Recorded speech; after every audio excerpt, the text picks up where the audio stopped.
Michael Gold is joining me. He's a congressional reporter for the New York Times, and he's going to discuss all things political with us as it relates to this. Okay, Michael, thanks for joining. I want to get you in, and I want to discuss what is the mood in Washington, because Rick is hearing that Republicans, or even Republican, I guess it's pollsters or whatever, that Republicans are sort of in a panic about this. They don't know how to respond, and they think that the president needs to be pulled back on this issue. What are you hearing? I think there's a sense that Republicans in Congress are very worried about how this might affect them in November.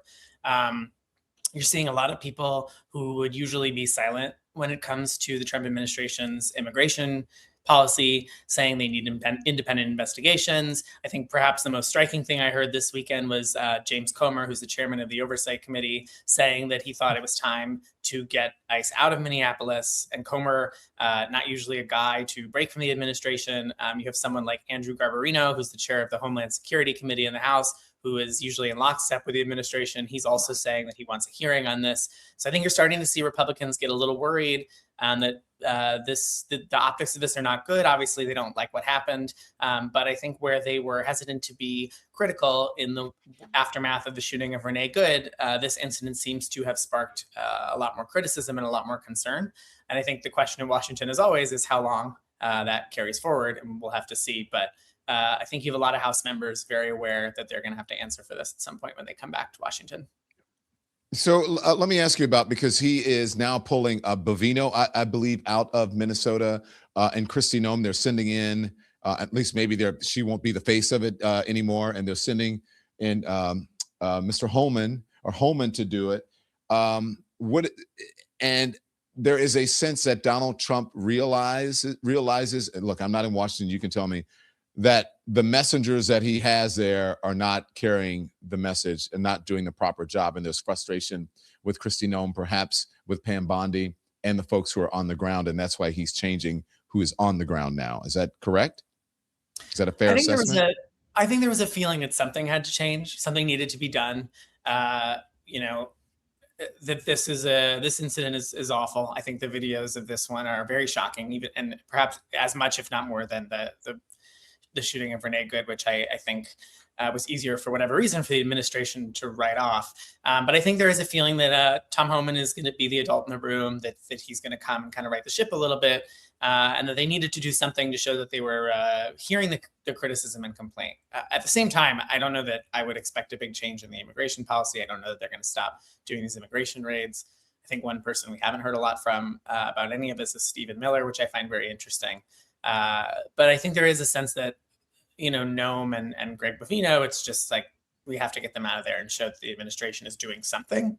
But I don't know exactly what changes are going to happen on the ground in Minnesota, which I think is the question here. Rick, you want to weigh in?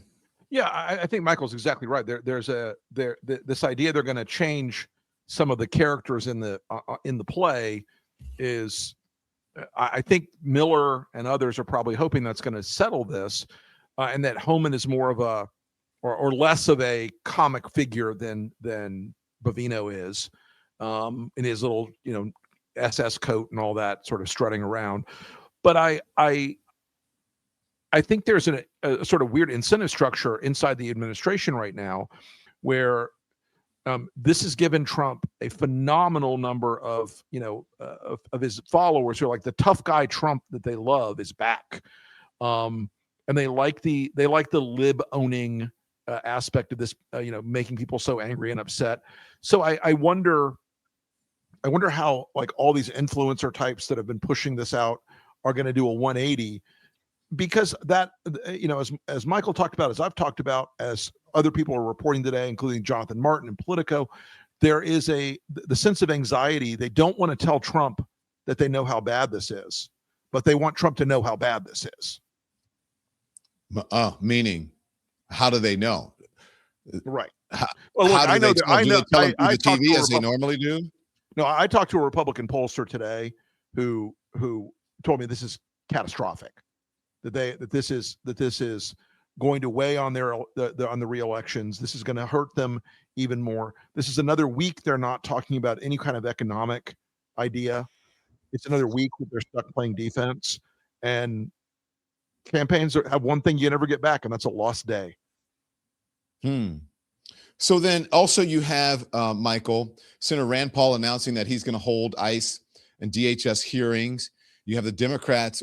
We can break it up. Let's do that, and then we'll do the Democrats after that. So what is this, Rand Paul on an island here, or well, are the Republicans agreeing? Rand Paul is often on an island, but I don't think he's in this particular case. Obviously, one of the more frequent critics of the Trump administration going back for years. But, he's been in charge of this committee, which oversees ICE and CBP for a while, and has not called a hearing even as we see more controversial actions. So I think this really represents a clamoring from Senate Republicans to do something. It's not just him. Bill Cassidy was one of the first ones out. I think there are other people who have just said that we need to look into this. We need to figure out what's going on here.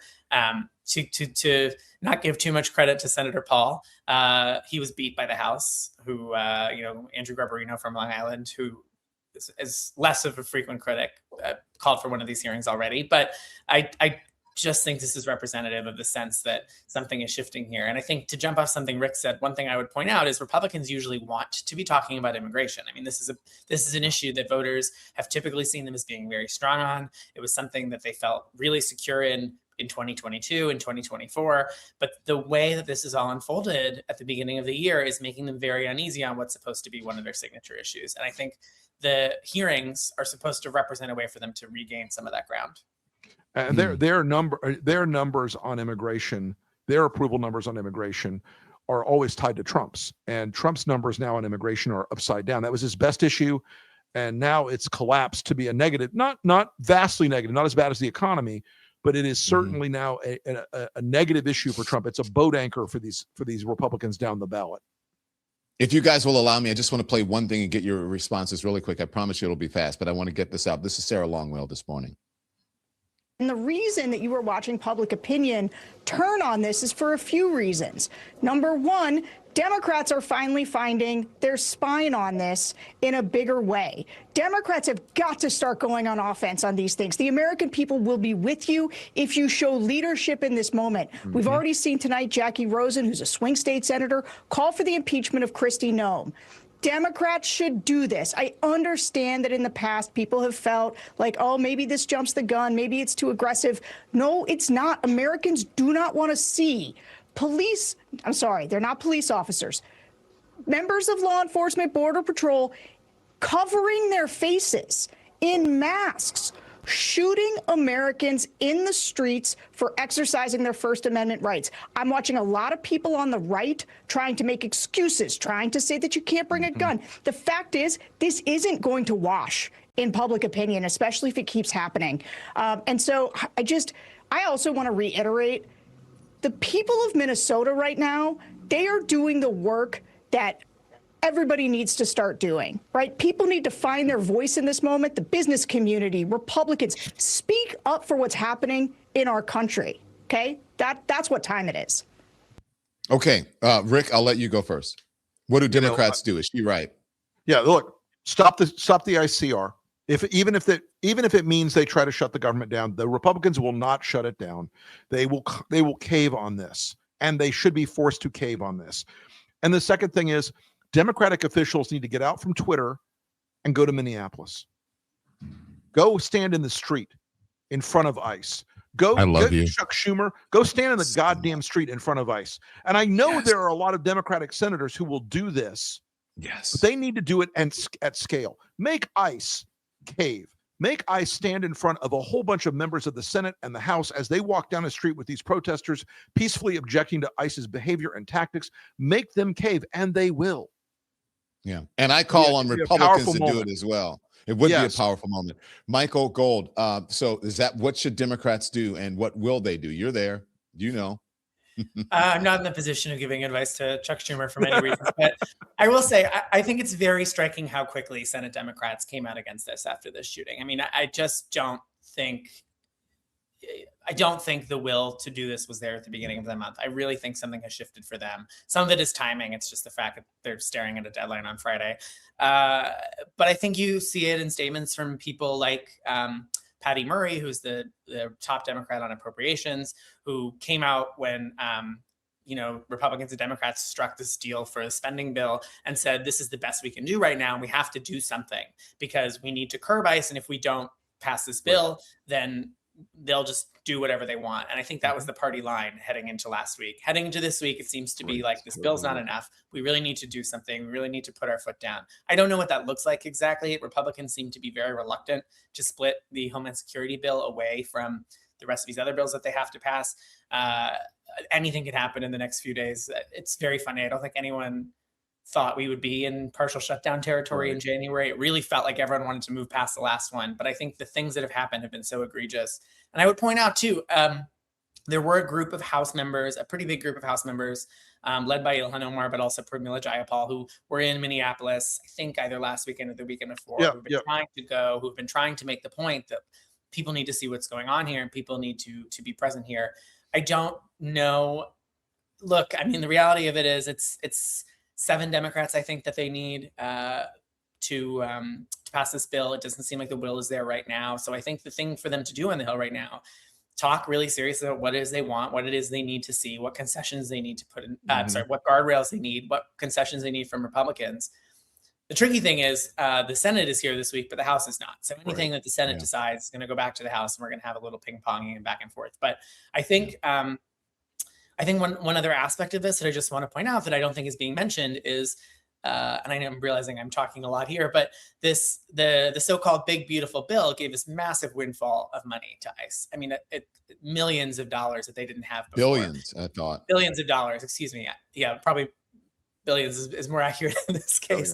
But this was money they didn't have before, and it came with almost no guardrails. So I think there is a big desire from Democrats to say, who were cut out of that process, to use the position they have in the Senate to put guardrails on that money, to do the thing that they weren't able to do over the summer and say, we have to put our foot down. Enough is enough. And it'll be curious to see what that looks like. Thanks so much for watching, everybody. Your support means the world to us. Don't forget to hit that like button and subscribe so you never miss a show. We're live every weekday at 10 a.m. and 5 p.m. Eastern Time, with new clips dropping at 2 p. and 8 p. And if you want even more Don Lemon Show content, join the Lemon community. Members get exclusive posts, behind-the-scenes videos, and live chats just for you. So hit the join button or visit our channel page to sign up. Thanks again for all your love and your support, and I'll see you next time.